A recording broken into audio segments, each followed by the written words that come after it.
All right. All right, good morning. Committee on Parole is reconvening. We're now at Allen Correctional Center on June the 5th, 2024. It's 10:26 a.m. Good morning. With the staff there at Allen, please introduce yourself for the record. Deputy Warden Brent Thompson. And Civil Rider, ARDC Supervisor. All right, thank y'all. Thanks for accommodating us today. We have Mr. Kaiser. Is that you? Yes, ma'am. All right, Mr. Kaiser, would you introduce yourself? Tell us your name and DUC number. My name is Trent Kaiser. My DUC number is 751882. Mr. Kaiser, I don't know if you can see our nameplates. My name is Cheryl Renatza. Seated to my left is Mrs. Stapleton. To my right is Mrs. Ledoux. Before we get started, I'd like to acknowledge and recognize the folks who have joined us here with us in Baton Rouge. We have your great aunt and uncle, Les Hoss and Holly Hoss. On Zoom together with Miranda Kaiser, Titan Kaiser, and Jewel Ammerman. They're all together with Miranda.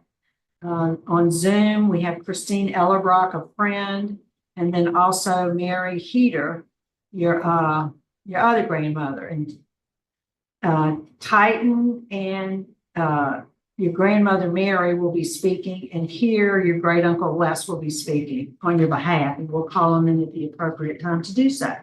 We also have joining us a representative from the District Attorney's Office in Jefferson Parish, and he'll be closing it out for us with his remarks. First, let me read some identifying information, Mr. Kaiser, into the record. Then I'm going to turn it over to Mrs. Ledoux. Your case has been assigned to her. Once we finish with our interview, we'll hear from Morgan Thompson and then from those who want to speak today. You ready? Yes, ma'am. All right. Trent Kaiser is classified as a first felony offender, currently serving a 10-year sentence, having been sentenced in Jefferson Parish, February 6, 2020, for indecent behavior with a juvenile. Mr. Kaiser's parole eligibility date was January 9th, 2023. Mr. Kaiser does not earn good time. Full term date is September 10, 2029. Is that information correct, Mr. Kaiser? Yes, ma'am. All right, would you answer Mrs. Ledoux's questions, please? Yes, ma'am. Good morning, Mr. Kaiser. If I'm not mistaken, you had a charge that you pled guilty to in Indiana for possession of child pornography. Is that correct? Yes, ma'am. Did you serve any time, or what was the sentence on that particular charge? The sentence for the child pornography charge up there was level 6, and they gave me 1 year, but do 6 months in county jail. So did you serve the 6 months in the county jail? Yes, ma'am. So you're really a second class offender. Okay.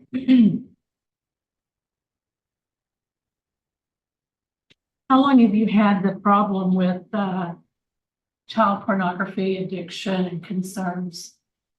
When did you get involved in that?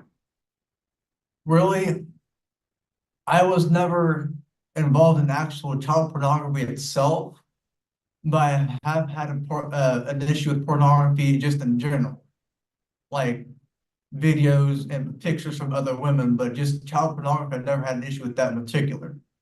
I see. Well, I do know that you have completed all 4 phases of your sex offender treatment. Yes. And that's excellent. I'm very glad to see that. But also in reading the report, and let me just notate that we have over 100, about 115 pages of documentation. And I've read these several times. And I read in your documentation that you also had admitted that you had sexual relationship with a 14-year-old. Yes, ma'am. And how old were you at that time? I was 19 at that time. So you were an adult and she was 14. How old was the victim in this particular case? The victim of this case was 11. And it's my understanding that you were aware that she was 11 years old. Yes, ma'am. How did you initially make contact with an 11-year-old? How I initially made contact with her was on a video game online. And at that time is that we were in a event itself, playing a different event, and that's how I initially contacted her herself. So we went to talking on the headset, but then that is when I actually individually messaged her on the Xbox console itself, and that's when I eventually carried out talking to her from there. So that's how I originally met her. Have you met other young girls that way as well? Is that how you developed some relationships in the past, or? That with her being 11, I have not talked to any other girls within that age frame that I've, in person or online. I've never talked to anyone besides that. But under the age of 17? Not even really around the age of 17, no. Okay.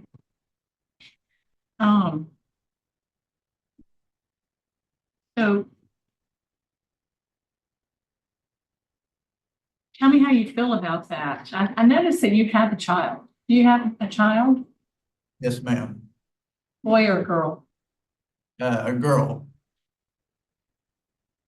How do you feel about what you did now? Honestly, with me now having a daughter of my own and knowing what I did to this victim, it sickens me personally to know that I actually did that. Your conduct within prison was could be considered decent, but you've had two write-ups, and the last one was just in May of last year. It was an aggravated disobedience. Is that correct? Yes, ma'am. Tell me about that. What happened in that situation? That's a high court write-up. Well, what happened at that particular write-up with aggravated disobedience is I had a call out that morning, I believe, 8:30, 9 o'clock, to see Miss Sledette about a mail situation. The mail I was received was rejected, but I was not given a reason why. So I went to talk to her about that. And before I left, I did not have my bread properly made. So as the write-up states that Mr. or Sergeant Sanchez came down the tier and gave me a verbal order. But in the write-up, he states that he gave me a verbal order, but I was never on the tier at that time. I was at my call out. So as the write-up states, he gave me a verbal order to get my bed made, and I defied his order and didn't do so. But at that time that write was made, I was on the call. I was on the yard for maintenance or yard call. Okay. So, what would be your plans if you were to be released? What would be your plans? My plans, if I were to be released, would be to go back home, immediately start taking my classes that I'm required of me to take for my charge and my offense, along with getting my job in order that I do have planned for me when I get home, along with trying to make amends with my wife and trying to get things together so I can start seeing my daughter. So you're married? Well, currently, me and the mom are not talking out on any circumstances, period. But that is also due to things I have done to her and how I abused her mentally when we were together. So with that happening, And I'm giving her space that she requested, letting her take her time. And at that time, we are not talking at all, as she said. And until then, I will not be talking to her until she gives me the go-ahead to do so. Okay, so you're still married, but you're not in a No. complementary relationship. Okay. At this point, Ms. Renata, I don't have any further questions. All right, I have, you have some questions? Yeah, I was gonna ask, speaking further on your wife, was she aware? I mean, you must have been spending a lot of time playing these video games and stuff. Was she aware of this sexual pornography between you and children, or sexual pornography in the home? I don't believe that she was aware, to my knowledge, no. She didn't become aware until you were arrested? Yes. The 11-year-old, from what I understand, this became was discovered with her parents whenever you asked her to send some explicit sexual photographs of her and she refused. Is that correct? And if not, how did it happen that it was exposed with the 11-year-old? At the part where she refused is I do remember I asked her for a specific picture and she said no. So I asked again and she said no. So once she said no the second time, I let off with that. But then it went from the Snapchat to the Facebook Messenger. That's where, because on the Snapchat, I asked her if she had a Facebook account.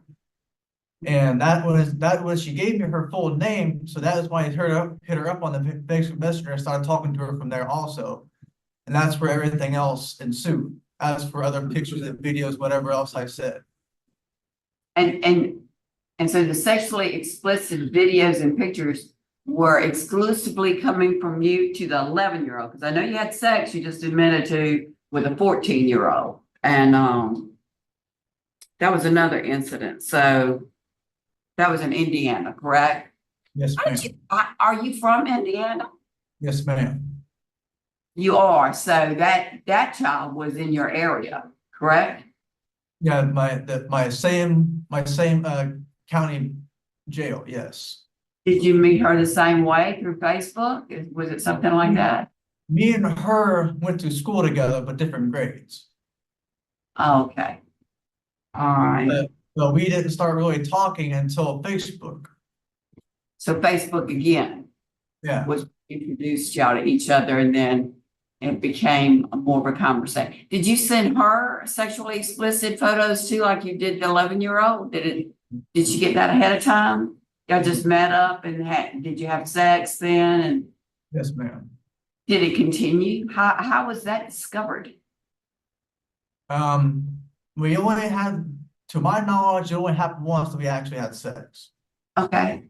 And it did not come into light until, honestly, that I had the arrest warrant for down here issued, and that's when I got arrested up there for the charge down here, the arrest warrant. And so I went and got locked up in Miami County Jail. A couple of days after that is when I initially, I'm sorry.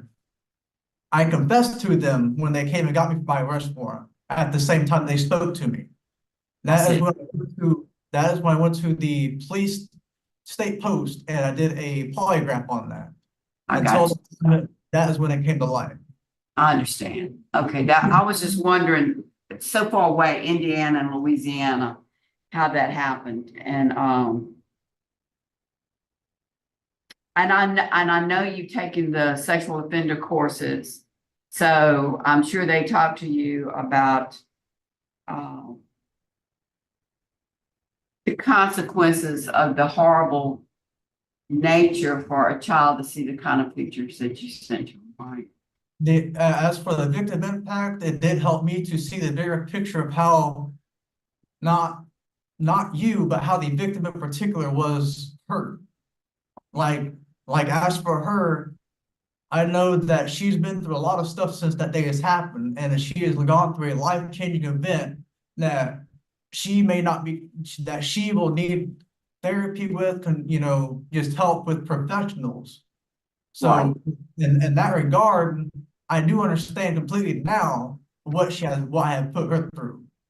Right. But as the risk management class, that class has taught me a lot in the ways of me knowing I have a sex addiction and porn addiction. That class in particular has helped me to know what I need help with. And just like, for instance, the class, you have risk factors that show you particular what you need help with. That's what has helped me greatly in me getting my help I need. Well, that's excellent, to know which classes had certain impacts on your crime. Thank you very much. You're very welcome, man. But like I said, is that those two, the risk management is one of those I do greatly appreciate, whereas it has helped me to know what I need help with specifically. And the victim impact helps me to know what she has been through from the time it started till now. Yes, which is what it's designed to do. Yes. Thank you very much. Mr. Kaiser, I want to thank you for being very honest with us today. You know, we usually don't get that from someone, so it's very much appreciated. I was Well, going to ask you a little bit about the victim impact, but you've already explained that and what you got out of it, so. and see the victim impact, I would say is that as they teach you is that, and this goes back to my daughter, is that my daughter was born a year and three, or not, 1 month and 2 days after I was initially locked up. So with me now having a daughter of my own, it really puts me in that spot as they teach you in class. What if it happened to you? How would you feel about that? I would, pardon my language, but I would be really upset if that happened to my daughter. Because now that I have matured and grown in how I see that and know what happened, I won't want that for my kid at all. No way. So how old are you now, Mr. Kaiser? I may have missed that. I am 27 right now, ma'am. Yeah, September is your birthday.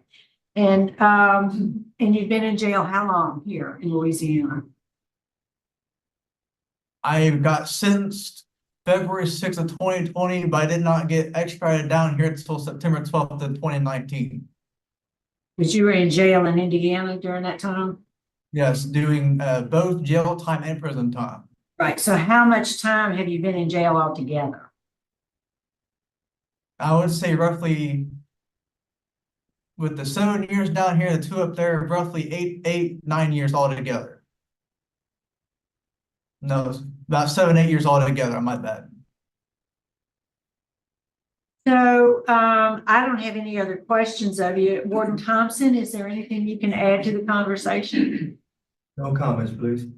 All right. So at this time, Mr. Kaiser, we're going to hear from the folks who want to speak on your behalf. And first, we'll take the folks on Zoom, and let's start with let's see, Titan Kaiser, your brother.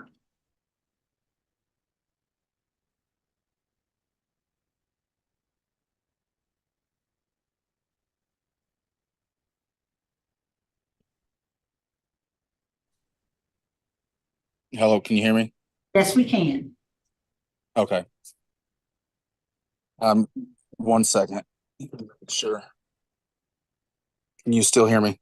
Yes, we can. Okay, sorry, I was moving from section of the house. I didn't know if you guys could still hear me or cut off. Yeah. And so if you could be stationary, it would help us out a lot because it makes us dizzy when you're moving. Oh, yeah, sorry. Go ahead. My name is Titan Kaiser. I'm Trent Kaiser's older brother. I'm 29. I think he's learned his lesson from incarceration, and he knows what's wrong and right now versus where before he was immature, kind of like everybody else, and don't necessarily know the wrong from right. I myself was incarcerated, and since I've been out, I've got a job within 2 weeks. I'm doing everything that I need to do. I have I have a house. I have 2 brand new cars. I'm currently making $60,000 a year. I think he could do the same if given the opportunity, Your Honor. And you're in Indiana?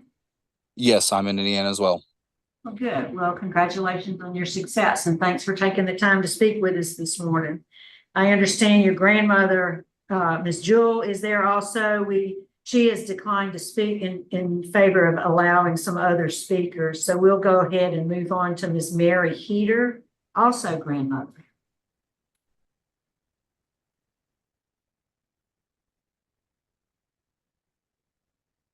Yes. Yes, we can hear you. Okay. Okay. I'm Mary Heater. I'm Trent's grandmother. And I just want to say that growing up, Trent was always a good, loving kid.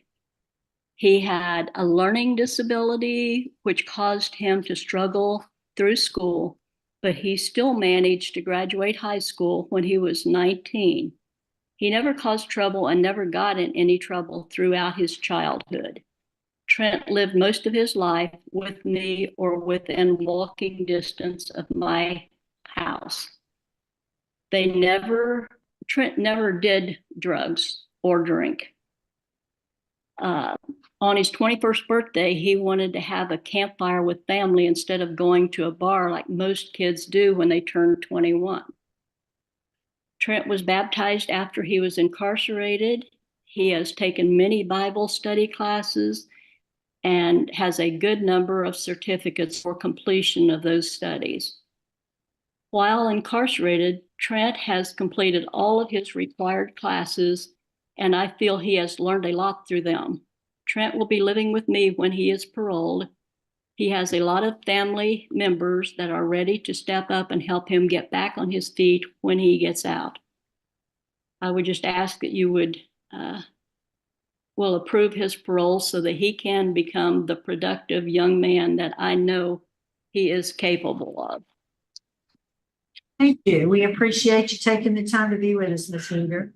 Now we'll hear from Mr. Haas, who's here with us, sir.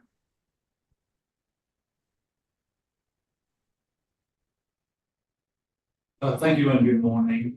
My name is Les Haas. My wife Holly is Trent's great aunt, making me his great uncle. Twice retired, first as an Air Force officer and again as a financial advisor, and Holly is a retired teacher. I thought Trent was not ready to be released, despite being a family member, I'm not here today. As Holly and I are relatives in the area, and his family lives across the country, we stepped in to support Trent. We would visit and provide company and emotional support, use our life skills and experiences to mentor him with advice, motivate him to use his time wisely by studying and doing self-improvement. Most importantly, we wanted to encourage him to get and stay close to God. We first visited Trent in October 2021. My impression was he's an easygoing, simple guy. But I was surprised how much he knew about religion, sports, environmental politics, and how he went. And something really struck me on our visit mid-March this year. As we were discussing political issues, he turned the topic to the debates between our politicians regarding the sexualization of young children. How ironic, I thought, based on the mistake he made. With unexpected enthusiasm, his raw feelings came out as he became emotionally charged and railed against drag shows and book readings for little kids by drag queens. He was very upset about how advocates supporting pedophilia were trying to bring it into mainstream society by rebranding it as youth attractive individuals. He expressed deep concern how these issues might affect his father. This was huge. The turning point was cemented in my mind, that he had matured a great deal since his crime. He was no longer the young, immature adult making stupid, self-gratifying decisions, but now is a mature man who understands responsibility. It showed that he truly comprehended the hurt, confusion, and other negatives that apply to victims who suffer from being sexualized juvenilely. It proved that he is flipped. Instead of being a predator, he is firmly on the side of those who want to protect our young and understands the responsibility that we as a society have to protect our youth in all ways, especially sexual innocence.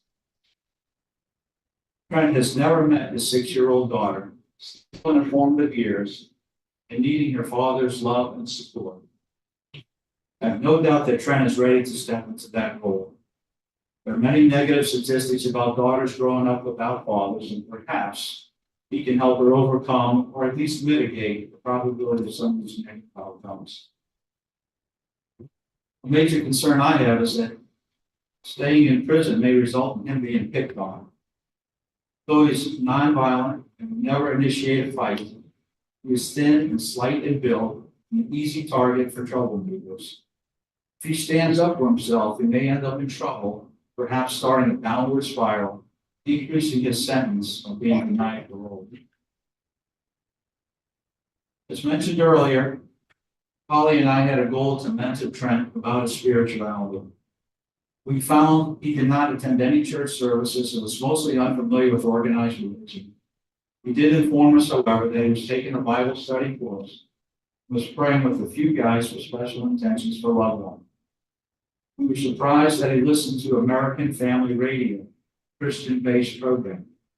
Their discussions are tempered with a moral compass that encourages people to live the right way, God's way, not man's way.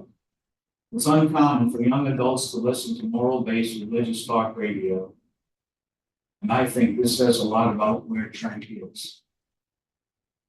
He is accomplishing spiritual self-improvement by taking theology online courses, and is excited that he can earn an associate's degree. I'm not sure where this will lead him, but the young man is in the process of crafting his heart as well as his mind. Mr. House, can you wrap it up for us? Yes, ma'am. In summary, I feel that Trent has fully owned the hurt he caused by his crime and has progressed to the point of being an advocate of protecting the young from such things. His daughter would benefit by having a father's support. Remaining in prison is an easy target for troublemakers, puts him at risk of a downward spiral. Most importantly, Trent has morally matured and is turning into a man of God. For these reasons, I wholeheartedly encourage you to grant him parole. To stake my reputation that Trent is not at risk to society at this time. Thank you, sir. We appreciate your remarks. Now, before we turn it over to the district attorney's office, Trent, is there anything you'd like to say to us? A statement? Firstly, what I want to say first, I want to apologize to my victim to this case is for, and I know I have hurt tremendously as a kid and growing up. For, as my family has says, is I have grown maturely, tremendously, mentally, of knowing what I have done and knowing what was wrong and right and realizing what I have done and the impacts it has actually had on them. So I would like to apologize to her first and asking her family for forgiveness. But also with you guys, I want to thank you for this opportunity for granting me a hearing and hopefully granting me parole so that I can go out there and use everything I've used in these classes and my risk management and helping me get the help I need that I deserve and be the dad that my daughter deserves. All right, thank you very much. We'd like to hear from the district attorney's office now, Mr. Meyer. Good morning, Randy Meyer, Assistant PA, Jefferson Parish. We are very strongly opposed to Mr. Kaiser's release on parole. I spoke to the victim last week, who she is now 18 years old, and to her mother. Both are strongly opposed to parole. Both think that he needs to remain in prison until his full term date in 2029. They couldn't make it here today because her father had some kind of heart surgery or something just recently. So they weren't able to make it. Looking at his past record, he's admitted to having sex with a 14-year-old. He was charged in 2017 with possession of child pornography in Indiana and pled to sexual misconduct with a minor. Then in 2018, he was arrested on this offense.